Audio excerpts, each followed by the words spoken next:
Part 3. A Progressive Complication.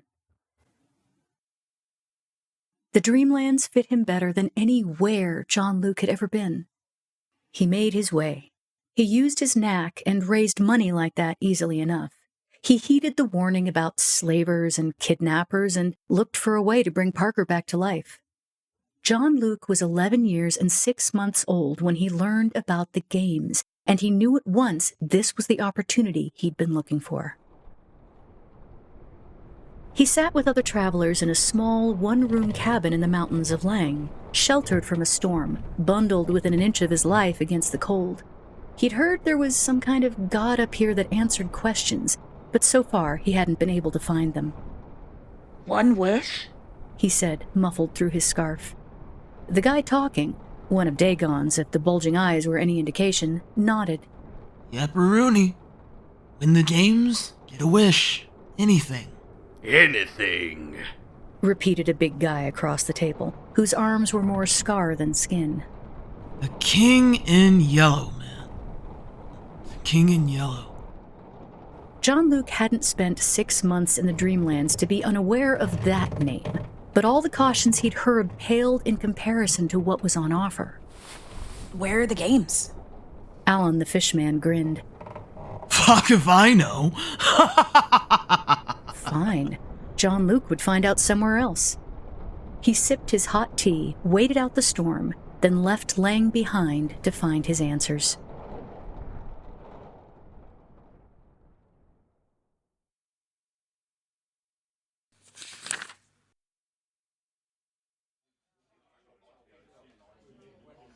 John Luke was 12 when he found both answers and warnings in Celophaeus. "Oh, Carcosa moves," said one kindly barmaid whose sore wrist he'd helped. "but you don't want to find it. It isn't safe for anyone these days, especially not mortals."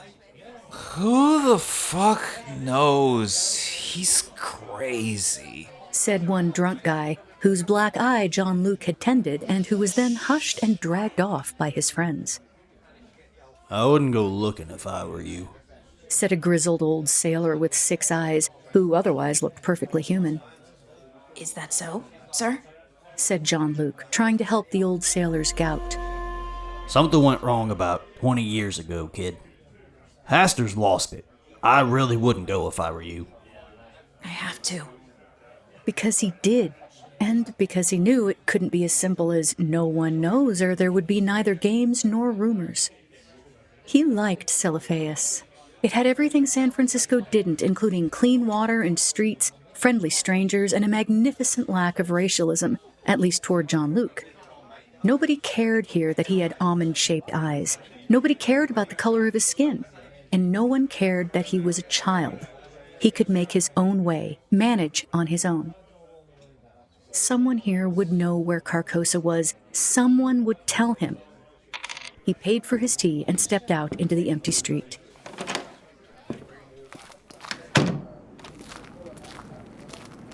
The moons were stunning, 4 of them full, light dancing on the dark ocean waves. John Luke stood at the top of the cobblestone hill, surrounded by fancy lawns and distant fancy residences, and watched the waves and wished Parker could see it all with him. He wanted to show his brother everything he'd learned. He was sure Parker would be proud of him. Maybe they didn't have to go back to Earth. By now, John Luke's knack had become a true talent. It earned him money, and while it also put him in danger of slavers, he'd been warned so many times, he was sure he could keep his head down and manage to build an entire life here. Parker was so smart and so strong, and he would love it here too. They could work together and build the kind of life that... "That's him." And he was grabbed. John Luke struggled. He kicked and bit, and a sack went over his head, pulling tight, pressing his hood into his face. And he knew he wasn't suffocating, but he was, and his cries did not escape the sack over his mouth, and the rope around him was so tight it bruised. And was suddenly dropped onto the uneven paving stones, getting the breath knocked out of him. And then came sounds. Bad sounds, Worse sounds than the threats of slavers, worse than his own pained cries. Tearing sounds, and screaming sounds, and popping wet flesh sounds. And they were worse than his fear, worse than nightmares, worse than anything he'd ever heard in his life. Though there was that one time the horse-drawn ice truck had gotten into that horrible accident, and the horses screaming and the smell of blood were so much the same as this. And then came nothing. Nobody grabbed him. All was silent except for his panicked breathing. What had happened? Where were the slavers or whoever they'd been? He had to get out of this. His knack would only help half of this problem, and he had to get untied. Had to get away from here. Had to... You might not be worth it if you can't get through a few simple ropes. John Luke went stiff as a board in fear. Nothing followed. Hello? No good. The wet, slightly sticky footsteps circling did not make anything better. John Luke? No. Just Luke. We already have John. Are you trying to confuse people? Those footsteps. He couldn't help imagining bare feet on blood, in viscera, in gore, and being called the wrong name, which the guy shouldn't have known anyway, did not help. He couldn't breathe. He couldn't get free. He couldn't even form the words, "Help me," through his tight throat. Yeah, maybe this was a waste of time. Tell you what, get free in 3 minutes, or I kill you, and all your problems will be solved.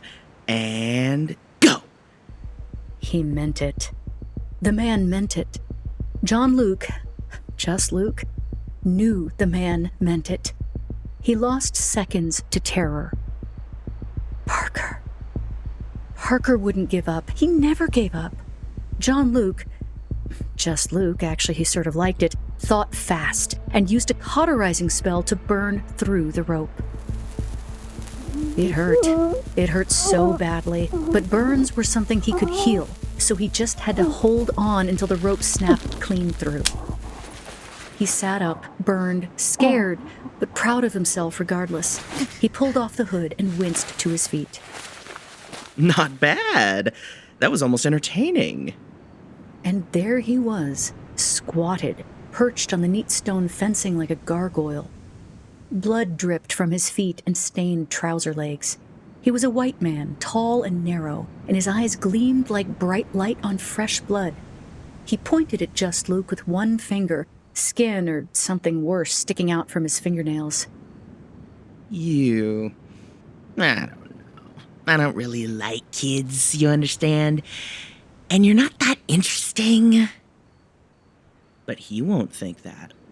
No. In fact, I think your goal might just fuck them both up.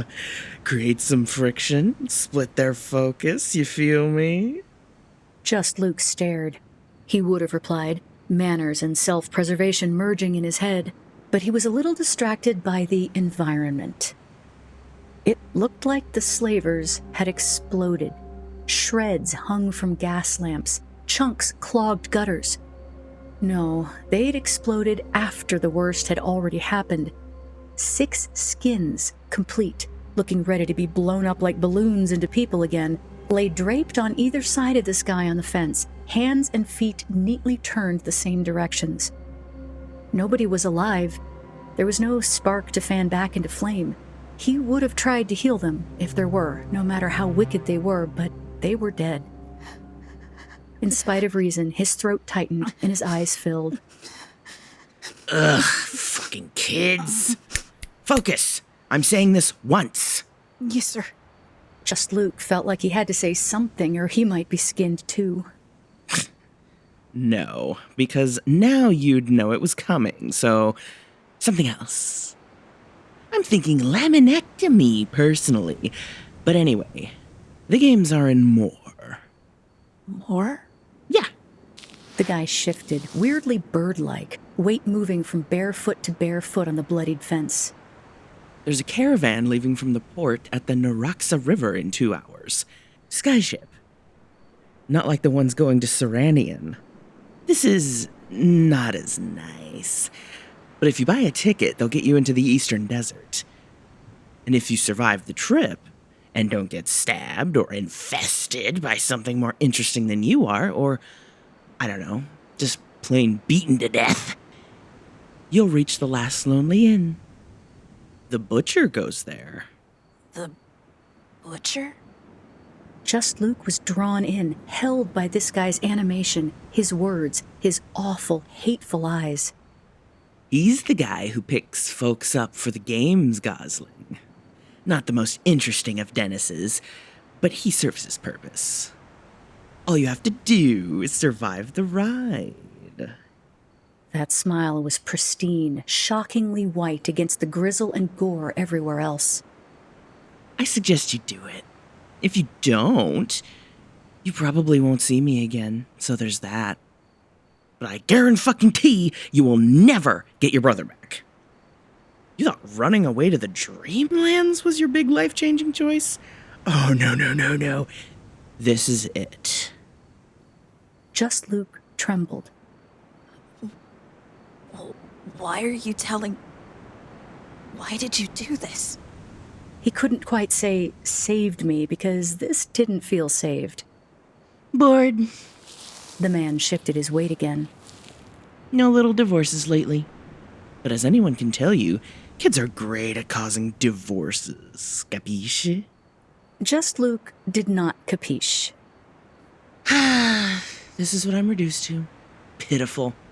Look, just try to grow up a little quicker, would ya? You know, being less obvious than a foghorn, maybe. Stop flashing your knack. Or you definitely won't make it to the games. And your brother stays fucking dead. Ciao! And he vanished. Poof, gone. Not a sound, not a puff of smoke. How had he known all that? What the fuck was he? Some kind of flesh-eating fairy godfather? For some reason, Just Luke thought of the Nyan Sho, the child-eating dragon kept at bay on the New Year with fireworks and costumes and the color red. This being had no problem with the color red, so probably not. And Just Luke was standing here in the middle of carnage, splattered with death. He dared not be found here. He took off at a run.